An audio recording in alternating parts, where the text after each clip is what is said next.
في مرة واحنا قاعدين في قعدة صحاب وبنتكلم في الدايت عادي، واحد من الأصدقاء سألني سؤال لطيف جدا.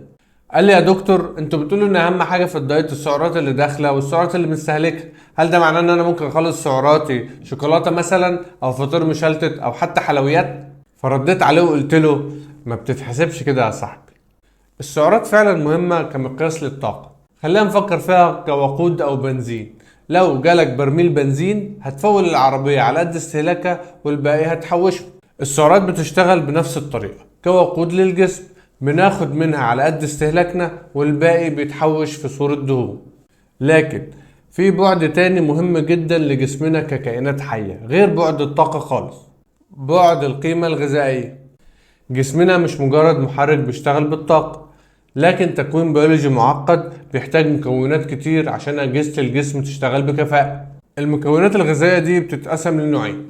أول نوع هو الماكروز، أو المكونات اللي الجسم بيحتاجها بشكل يومي بكميات كبيرة عشان يقوم بوظائفه بشكل كويس، زي البروتينات والدهون والكربوهيدرات. نبدأ بالكربوهيدرات، هي مصدر سريع للطاقة بتفضله بعض أجهزة الجسم زي المخ كمصدر للطاقة الأساسية. كمان الكربوهيدرات هي مصدر سريع للعضلات بيخليها تبذل مجهود أكبر في وقت أسرع.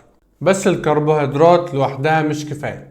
خلايا جسمنا كل يوم بتموت وبتتجدد وبتعالج نفسها، وبتحتاج بجنب الطاقة مكونات البناء اللي هتبني بيه، زي الطوب والأسمنت كده. ودي في جسمنا هي الأحماض الأمينية، وحدات البناء الأساسية للخلايا والعضلات والهرمونات اللي من غيرها الجسم مش هيقدر يبني نفسه أو يجدد نفسه.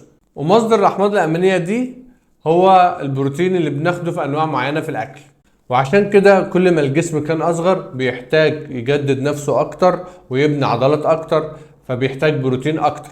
ولو ما خدناش كمية كفاية من البروتين هيحصل مشاكل لجسمنا كتير، زي ضمور العضلات أو خلل في وظائف الهرمونات زي الاستروجين وغيره كتير. مش بس الكربوهيدرات والبروتين، جسمنا كمان بيحتاج دهون.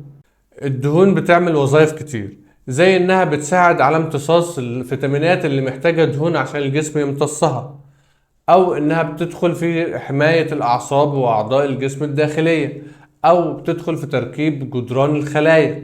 بس مهم جدا ان احنا ناخد دهون صحية ونبعد عن الدهون المضرة، ودي هنعمل لهم فيديو مخصوص كامل. النوع التاني من المكونات هو المايكروز، او المكونات اللي محتاجة الجسم كل يوم بس بكميات صغيرة، زي الفيتامينات والاملاح والمعادن اللي بتقوم بادوار كتير في مساعدة في الجسم، زي انها بتساعد على الحرق وبناء العضلات والعظام والجسم بشكل عام، وبتنظم تفاعلات الجسم، وبتزود كفاءة عمل الهرمونات.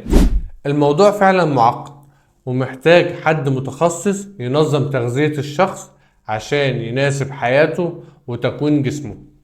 الهدف بالنسبة لنا مش بس فقدان الوزن، بل فقدانه بشكل صحي وسليم، وإن الجسم ياخد كل اللي محتاجه عشان يقدر ينفذ وظائفه بشكل صحي وسليم. ولو عجبك الفيديو دوس لايك وشاركه بين أصحابك وحبايبك عشان الكل يستفيد. ولو لسه مش مشترك اشترك في القناة عشان يوصلك كل مفيد. خلي بالك وعيشها بصحة. سلام.